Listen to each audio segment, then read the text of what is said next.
कक्षा 8वीं की पहले आपका यहाँ वैसे समाज विज्ञान का वार्षिक परीक्षा 7/2/24/25 लेके आ चुके हैं। आप लोग बहुत से यहाँ पर कमेंट रहे थे कि समाज विज्ञान पे लाओ, तो फाइनली आपके पे आ चुका हो। साथ ही इस वीडियो में आपका संपूर्ण उत्तर से एकदम प्रिपेयर कराने वाले, तो आप वीडियो को यहाँ पर लाइक कर लीजिएगा, चैनल को सब्सक्राइब आपको कर लेना, ठीक है। और साथ ही इस वीडियो को अपने दोस्तों तक भी शेयर कर दीजिएगा। तो आप यहाँ पढ़ सकते हैं राष्ट्रीय शिक्षा केंद्र मध्य भोपाल वार्षिक परीक्षा 7/2/24/25 विषय समाज विज्ञान, ठीक है। पूर्णांक आपका 60 नंबर का रहेगा। कक्षा 8, समय आपका 2.5 घंटे रहने वाला है। तो चलिए जो आपके समाज विज्ञान पेपर बोर्ड देख लेते हैं। तो आपको थोड़ा यहाँ पर जूम करके दिखाते हैं, जिससे आप यहाँ पर अच्छे देख पाएंगे। तो आपके आते बहु विकल्प प्रश्न आते हैं, प्रश्न 1 से 5 तक निर्देश आता है। प्रश्न को पढ़कर नीचे दिए विकल्पों में सही विकल्प को उत्तर लिखिए। तो आपका प्रश्न पहला आता है धर्म निरपेक्षता से आशा है। तो आपका ये आता है राज्य द्वारा किसी एक धर्म को सुरक्षा देना। बी आता है लोगों पर किसी धर्म विशेष को गोपना। और आपका सी आता है राज्य द्वारा किसी एक धर्म का पक्ष लिए बिना सही धर्मों का। और डी धार्मिक भावना और प्रथा को। तो इसका आंसर आपका यहाँ पर रहेगा C correct answer. C correct answer रहेगा राज्य द्वारा किसी एक धर्म का पक्ष लिए बिना सभी धर्मों का, ठीक है। फिर आपका यहाँ पर दूसरा था भारतीय संविधान के अनुच्छेद का इसके अंतर्गत पानी को जीवन का अधिकार मानने का क्या आशा है। तो आपका यह था पानी तक सार्वभौमिक पहुंच, अब यह था गरीब व्यक्ति तक पानी की पहुंच है, और सी था अमीर व्यक्ति तक पानी की पहुंच, और डी था विशेष वर्ग तक पानी की पहुंच। तो जो आपके यहाँ पर दिया भारतीय संविधान के अनुच्छेद का इसके अंतर्गत पानी को जीवन का अधिकार मानने का क्या आशा है। तो इसका आंसर है पानी तक सार्वभौमिक पहुंच। तो ये पानी तक सार्वभौमिक पहुंच आपका राइट आंसर हो जाएगा। फिर आपका जो यहाँ पर ये जेम्स मिल द्वारा लिखित पुस्तक का नाम है। तो आपका आता द हिस्ट्री ऑफ अमेरिकन, और बी था हिस्ट्री ऑफ ब्रिटिश इंडिया, और आपका यहाँ पर सी था द हिस्ट्री ऑफ भारत, और डी था ब्रिटिश इंडिया। तो जो आपके यहाँ पर दिया गया जेम्स मिल द्वारा लिखित पुस्तक का नाम है। तो तीसरे का आंसर आपका रहेगा the history of British India, ठीक है। The history of British India आपका राइट आंसर हो जाएगा। और फिर आप यहाँ पर देख लीजिए चौथा आपका आता कुछ समय के लिए बिना खेती छोड़ दी गई जमीन को कहा जाता है। एक कुछ समय के लिए बिना खेती छोड़ दी गई जमीन को कहा जाता है। तो आपका था तुषार भूमि, बी था पर्ती भूमि, और सी था आपका दोमट भूमि, और डी था बंजर भूमि। तो इसका आंसर आपका क्या रहेगा यहाँ पर दोमट भूमि हो जाएगा, सॉरी पर्ती भूमि आपका राइट आंसर रहेगा। फिर पांचवा आपका आता है जनसाधारण को जन सुविधा मुहैया कराने का दायित्व है। तो इसका आंसर आपका रहेगा सरकार का, सी आपका करेक्ट आंसर रहेगा, ठीक है। अब चलिए आपके यहाँ पर देख लेते रिक्त स्थान पूर्ति कीजिए। प्रश्न क्रमांक 6 से 10 तक आपके यहाँ पर दिए गए हैं रिक्त स्थान। तो आपका यहाँ पर 6वां था भारतीय संविधान में, भारतीय संविधान में 6 से 14 वर्ष की आयु के सभी बच्चों को डॉट की गारंटी दी गई है। तो इसका आंसर रहेगा निःशुल्क शिक्षा की गारंटी दी गई, ठीक है। आप यहाँ पर देख लीजिए, इसका आंसर आपका हो जाएगा निःशुल्क शिक्षा, ठीक है। आपके यहाँ पर आंसर रहेगा, ठीक है। आपके यहाँ पर आंसर रहेगा निःशुल्क शिक्षा की गारंटी दी गई है। फिर आपका आता मुंबई की उपनगरीय रेलवे एक अच्छी रोड परिवहन प्रणाली है। तो यहाँ पर मुंबई की उपनगरीय रेलवे एक अच्छी जन परिवहन प्रणाली है। तो इसका आंसर आपका जन हो जाएगा।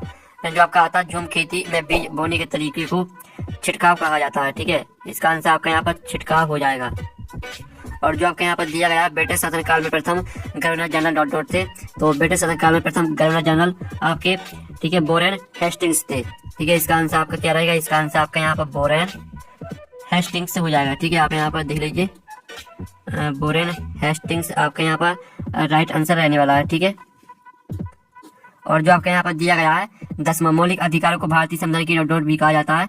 तो मौलिक अधिकारों को भारतीय संविधान की, ठीक है, आत्मा भी कहा जाता है। तो इसका आंसर आपका यहाँ पर आत्मा हो जाएगा। और साथ ही साथ जो आपके यहाँ पर एक स्थान वो कंप्लीट हो जाते हैं, ठीक है। 6वें का आंसर है निःशुल्क शिक्षा, 7वें का आंसर आपका जन, 8वें का आंसर आपका छिड़काव, 9वें का आंसर आपका यहाँ पर वॉरेन हेस्टिंग्स है, और 10वें का आंसर आपका आत्मा। अब आते हैं उत्तर प्रश्न आते हैं प्रश्न 11 से 16 तक। 11वां आता घरेलू हिंसा से आप क्या समझते हैं। तो स्टूडेंट आप यहाँ पर 11वीं का आंसर घरेलू हिंसा का अर्थ है घर के भीतर किसी व्यक्ति विशेषकर महिलाओं, बच्चों या बुजुर्गों के साथ शारीरिक, मानसिक, भावनात्मक या आर्थिक शोषण से है। यह हिंसा परिवार के किसी सदस्य द्वारा की जा सकती है। फिर आपका जो यहाँ पर दिया गया 12वां क्वेश्चन पानी से होने वाली बीमारियों के नाम लिखिए। तो आप यहाँ पर दिले पानी से होने वाली बीमारियां है टाइफाइड, डायरिया, पीलिया, ठीक है, हेपेटाइटिस ए और पैचेस जैसी बीमारियां दूषित पानी की सेवन से फैलती हैं। जो आपका 13वां क्वेश्चन दिया संविधान के अनुच्छेद 17 में क्या प्रदान किए गए। तो इसका आंसर देख लीजिए। आपका यहाँ पर 13वें क्वेश्चन का आंसर दिया अनुच्छेद 17 में अपरिच्छता, ठीक है, अस्पृश्यता का अंत करने का प्रावधान किया गया। या अनुच्छेद प्रेस्यता को एक दंडनीय अपराध घोषित करता है जो सभी नागरिकों को समानता का अधिकार प्रदान करता है। ये आपका 13वें क्वेश्चन का आंसर हो जाता है। फिर आपका यहाँ पर 14वां क्वेश्चन देख लेते हैं। तो आपका यहाँ पर 14वां क्वेश्चन दिया गया है, सन 1857 ईस्वी की क्रांति में भारतीय सैनिक क्यों सम्मिलित हुए। तो आपका यहाँ पर 14वें क्वेश्चन का जो आंसर रहेगा वो आप यहाँ पर देख लीजिए। 1857 की क्रांति में भारतीय सैनिक ब्रिटिश सेना में किए गए भेदभाव, कम वेतन, धार्मिक आस्थाओं का अपमान, विशेषकर चर्बी वाली कारतूसों का मुद्दा और अंग्रेजों के दमनकारी नीतियों के कारण सम्मिलित हुए। ठीक है, ये आपका 14वें क्वेश्चन का आंसर हो जाता है। अब चलिए आपके यहाँ पर देख लेते हैं 15वां क्वेश्चन। तो आपके यहाँ पर 15वां क्वेश्चन यहाँ पर आता है। ठीक है, औपनिवेशिक काल में जाति और सामाजिक सुधार किस प्रकार हुए थे, इससे समाज में क्या परिवर्तन हुए। ठीक है, तो आपका यहाँ पर हम 15वें क्वेश्चन का आंसर देख लेते हैं। ये आपका 15वें क्वेश्चन का आंसर दिया गया। ठीक है, तो इसका भी आप स्क्रीनशॉट ले लीजिए। फिर आपका यहाँ पर 16वां क्वेश्चन देख लेते हैं, सतत पोषणीय विकास क्या है। तो इसका आंसर रहेगा सतत पोषणीय विकास एक ऐसा विकास मॉडल जो पर्यावरण, समाज और अर्थव्यवस्था के संतुलन को बनाए रखते हुए वर्तमान आवश्यकताओं को पूरा करता है ताकि भविष्य की पीढ़ियों की आवश्यकता भी प्रभावित न हो। ठीक है, आपके 16वें क्वेश्चन का आंसर रहेगा। फिर आपके आते हैं लघु उत्तरीय प्रश्न आते हैं 17 से 22 तक। तो उन्होंने 7वां प्रश्न उत्तर 40 से 50 शब्दों में लिखे, प्रत्येक प्रश्न के लिए 3 अंक निर्धारित है। तो आपके 7वां झोंका भट्टी किस प्रकार कार्य करती है। तो आप यहाँ पर देख लीजिए। आपका यहाँ पर 17वें क्वेश्चन का आंसर रहेगा, झोंका भट्टी एक विशेष प्रकार की भट्टी होती है जिसका उपयोग लोहे के अयस्क से लोहा निकालने के लिए किया जाता है। पूरा आपको यहाँ पर शुद्ध लोहा प्राप्त होता है, यहाँ तक याद करना है। फिर आप यहाँ पर देख लीजिए। आपका 18वां प्रश्न आता है, जनसंख्या परिवर्तन को प्रभावित करने वाले किन्हीं 2 कारकों की भूमिका का वर्णन कीजिए। ठीक है, भूमिका का वर्णन करें। तो चलिए आपका 18वें क्वेश्चन का आंसर हम यहाँ पर देख लेते हैं। ये आपका 18वें क्वेश्चन का आंसर दिया, जनसंख्या परिवर्तन को प्रभावित करने वाले 2 कारक, जन्म दर और मृत्यु दर। ठीक है, इस तरह से आपको दोनों कारकों को याद करना है। आपका 18वें क्वेश्चन का आंसर हो जाता है। फिर आपका 19वां क्वेश्चन हम यहाँ पर देख लेते हैं, पावर लूम किसे कहते हैं, इनमें कौन काम करते हैं। ठीक है, तो आप यहाँ पर देख लीजिए। आपको 19वें क्वेश्चन का आंसर है, पावर लूम एक यांत्रिक कार्य होता है जो कपड़ा बुनने की प्रक्रिया को स्वचालित बनाता है। यह बिजली से संचालित होता है और इसमें हाथ से चलने वाले कार्यों की तुलना में अधिक उत्पादन होता है। इनमें मुख्य रूप से मजदूर और कुशल बुनकर काम करते हैं जो कपड़ा उद्योग में रोजगार पाते हैं। ये आपको इसमें क्वेश्चन का आंसर हो जाता है। फिर आपका 20वां था, संसाधनों को हम किस प्रकार संरक्षित कर सकते हैं, कोई 3 उपाय लिखिए। तो आप यहाँ पर दिल्ली संसाधनों को हम यहाँ पर पुनर्चक्रण और वृक्षारोपण और सुरक्षित उपयोग। ठीक है, इस तरह से आपके उपयोग रहेंगे संसाधनों के संरक्षण के। तो इनको भी याद करना है। आपका 20वें क्वेश्चन का आंसर हो जाता है। फिर आपके 21वां क्वेश्चन यहाँ पर दिया, पारितंत्र के संतुलन को बनाए रखने में जीव जंतु किस प्रकार उपयोगी हैं। ठीक है, तो आपके 21वें क्वेश्चन का आंसर देख सकते हैं। ठीक है, आपको यहाँ परागण, अपघटन और खास श्रृंखला, इस तरह से आपको तीनों हेडन को याद करना है। ठीक है, आपके पारितंत्र के संतुलन को बनाए रखने के लिए आवश्यक है। ये आपके 21वें क्वेश्चन का आंसर हो जाता है। फिर जो आपका 22वां आता है, महिला शिक्षा को बढ़ावा देने में किन महिलाओं का महत्वपूर्ण योगदान रहा है। तो आप यहाँ पर देख लीजिए। जो आपकी महिलाएं हैं वो है आपकी सावित्रीबाई फुले, फातिमा शेख और एनी बेसेंट। ठीक है, आपकी यहाँ महिलाएं हो जाती हैं जिन्होंने यहाँ पर शिक्षा को बढ़ावा दिया है। ठीक है, आपका 22वें क्वेश्चन का आंसर रहेगा। फिर आपके आते हैं द्वितीय प्रश्न आते हैं 23 से 26 तक, जो कि आपके 5 नंबर के रहने वाले। 23वां आता है, अलोकप्रिय और विवादास्पद कानून का जनता किस प्रकार से विरोध कर सकती है, बताइए। तो आपका यहाँ पर 23वें क्वेश्चन का आंसर देख लेते हैं। ये आपका 23वें क्वेश्चन का आंसर दिया गया है, तो इसका भी आप यहाँ पर स्क्रीनशॉट ले लीजिए। जो आपका यहाँ पर दिया गया 24वां क्वेश्चन, मृदा संरक्षण की विधियों का वर्णन कीजिए। तो आप यहाँ पर देख लीजिए। आपकी मृदा संरक्षण की यहाँ पर विधियां दी गई हैं।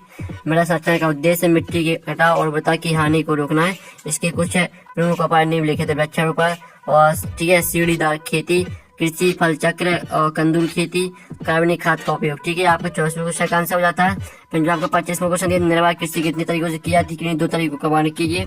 तो आप यहाँ पर देख लीजिए। ये आपके यहाँ पर निर्वाह कृषि, ठीक है, स्थानांतरित कृषि और आदिकालीन कृषि, इस तरह से आपका 25वें क्वेश्चन का आंसर रहेगा। फिर जो आपका 26वां क्वेश्चन दिया, भारत छोड़ो आंदोलन की प्रमुख घटनाओं का उल्लेख करते हुए बताइए कि इसका ब्रिटिश सत्ता पर क्या प्रभाव पड़ा। तो आप यहाँ पर देख लीजिए। ये आपका 26वें क्वेश्चन का आंसर, तो इसका भी आप यहाँ पर स्क्रीनशॉट ले लीजिए। साथ ही नीचे और अभी आपका आंसर दिया गया है। ठीक है, तो इस तरह से आपका 26वें क्वेश्चन का जो आंसर है वो कंप्लीट हो जाता है। और साथ ही आप यहाँ पर पेपर का पीडीएफ डाउनलोड करना चाहते हैं तो लिंक वीडियो के डिस्क्रिप्शन में मिल जाएगी, तो आप वहां से पेपर का पीडीएफ डाउनलोड कर सकते हैं। तो हम नेक्स्ट वीडियो में